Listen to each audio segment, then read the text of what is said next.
யாரு அவன்? பணத்து மேல மதிப்பில்ல, பவரை கண்ட பயம் இல்ல.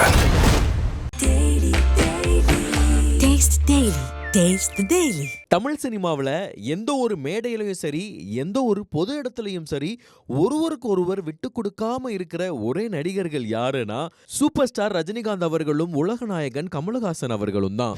அதுவும் இல்லாம ஒரு மிகப்பெரிய மேடையில நான் ஒரு சவால் விடுறேன். ரஜினி மாதிரி என்ன மாதிரி இதுவரைக்கும் இண்டஸ்ட்ரியில எந்த ஒரு நண்பர்களும் இதுக்கு முன்னாடி காலங்களில் இருந்தது கிடையாது, இனிமேல் இருக்க போறதும் கிடையாது. நாங்க எப்பவும் ஒற்றுமையா தான் இருப்போம் அப்படின்னு ரொம்ப அன்போட பேசியிருப்பாரு. என்னதான் ரஜினி அவர்களுடைய படமா இருந்தாலும் கமல் சாருடைய படமா இருந்தாலும் போட்டிகள் இருந்தாலும் அவங்க அதிகமான மேடைகள்ல ரெண்டு பேருமே தன்னோட படங்கள்ல உங்க படம் நல்லா இருந்துச்சு கமல் அப்படின்ற மாதிரியும் உங்க படம் நல்லா இருந்துச்சு ரஜினி அப்படின்னும் தங்களோட நட்புணர்வை நிறைய மேடைகள்ல காமிச்சிருக்கிறாங்க அப்படின்னு தான் சொல்லணும். அப்படி நம்மளுடைய சூப்பர் ஸ்டார் ரஜினிகாந்த் அவர்கள் மற்றும் உலகநாயகன் கமலஹாசன் அவர்களுடைய நட்பு எந்த அளவுக்கு செம்மையான ஒரு நட்பு அப்படின்றத ஒரு சில நிகழ்வுகள் மூலமா பார்க்க போறோம்.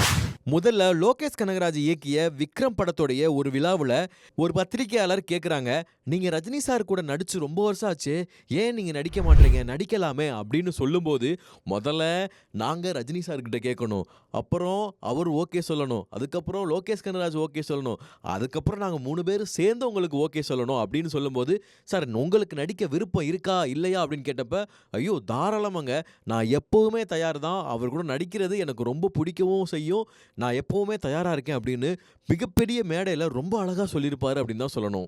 அதே மாதிரி இயக்குனர் KS ரவிக்குமார் அவர்கள் ஒரு இன்டர்வியூல சொல்லியிருப்பாரு, நம்ம எல்லாத்துக்குமே தெரிஞ்ச தசாவதாரம் படத்துல ஜார்ஜ் புஷ் கேரக்டரை கமல் சார் ரொம்ப தத்ரூபமா ரொம்ப அழகா மெனக்கெட்டு வந்து பண்ணியிருப்பாரு அப்படின்னு தான் சொல்லணும். கமல் சாருடைய ஜார்ஜ் புஷ் கேரக்டரை ஒரு ஃபேன் ஆன் ஸ்பாட்ல பார்த்து, எப்படிங்க ஒரு கோட்டெல்லாம் இப்படி இப்படி இப்படி செஞ்சு சூப்பராக ஸ்டைலாக பண்ணுறாருங்க அப்படின்னு ரொம்ப ஆச்சரியப்பட்டு பார்த்ததாகவும் அந்த ஃபேன் வேற யாரும் இல்லை ரஜினி சார் தான் அப்படின்னு ரொம்ப அழகாக சொல்லியிருப்பாரு. அதே மாதிரி சூப்பர் ஸ்டார் ஒரு விழாவில் ராஜ்கமல் ப்ரொடக்ஷனில் எனக்கு ரொம்ப பிடிச்ச படம் அபூர்வ சகோதரர்கள் படத்தை ஒரு நாள் நைட்டு 2 மணிக்கு தான் பார்த்து முடிச்சிருக்கிறாரு.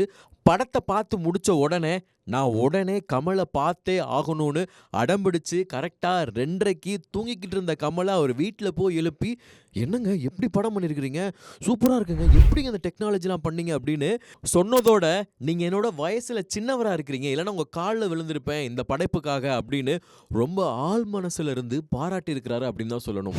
ஒரு பத்திரிகையாளர் சந்திப்பில் கமல் சார்கிட்ட அண்ணன்றீங்களே, நீங்கள் யாரை சொல்கிறீங்க அப்படின்னு கேட்கும்போது, எனக்கு நிறைய அண்ணன் இருக்காங்க, ஆனால் எனக்கு ரொம்ப முக்கியமான அண்ணன் ரஜினி அவர்கள் தான் அப்படின்னு ரொம்ப அழகாக சொல்லியிருக்கிறாரு.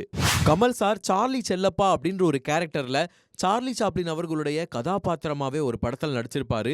அந்த படத்தில் அப்படியே சார்லி சாப்ளினை பார்த்ததாகவும், இந்த மாதிரி ஒரு கேரக்டரை தமிழ்நாட்டில் இல்லை இந்தியாவில் யாராலையும் பண்ண முடியாது அப்படின்னு அடித்து ஒரு மிகப்பெரிய ஒரு மேடையில் சொன்னார். அதுவும் கமல் சார் நடிப்பில் மிரட்டி விட்டுருக்கிறாரு அப்படின்ற மாதிரி ரொம்ப பாராட்டி பேசியிருக்கிறாரு.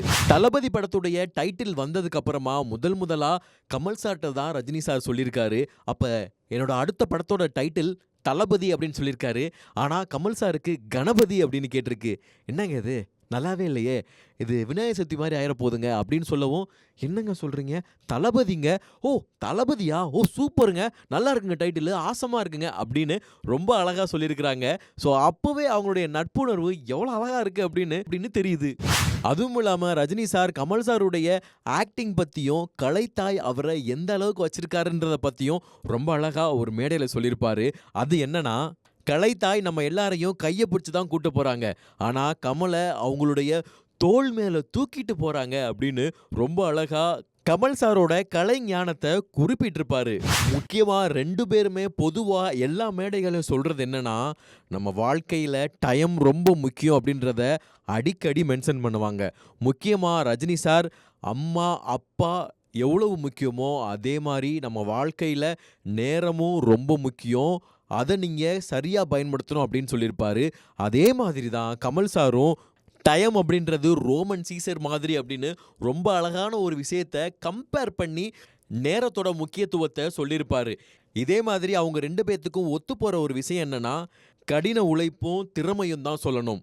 இதிலிருந்து என்ன தெரியுதுன்னா, ரசிகர்கள் தான் அவங்க பெருசு இவங்க பெருசு, இவங்களுக்கு தான் முக்கியத்துவம் அதிகம் இவங்களுக்கு தான் முக்கியத்துவம் அதிகம் அப்படின்னு சொன்னாலும் அவங்க நண்பர்களா தான் இருக்காங்க அப்படின்றது ரொம்ப அழகா தெரியுது.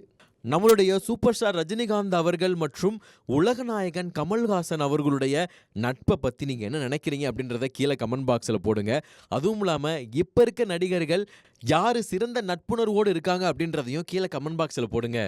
ஆனா ஒண்ணு, எத்தனை நடிகர்கள் அடுத்தடுத்து வந்தாலும் சூப்பர் ஸ்டார் அப்படின்ற ஒருத்தர் தான், உலகநாயகன் கமல்ஹாசன் அப்படின்றவரும் ஒருத்தன் தான் அப்படின்றத மாத்தவே முடியாது. அதுல எந்தவித மாற்று கருத்தும் கிடையாது அப்படின்றது தான் உண்மை.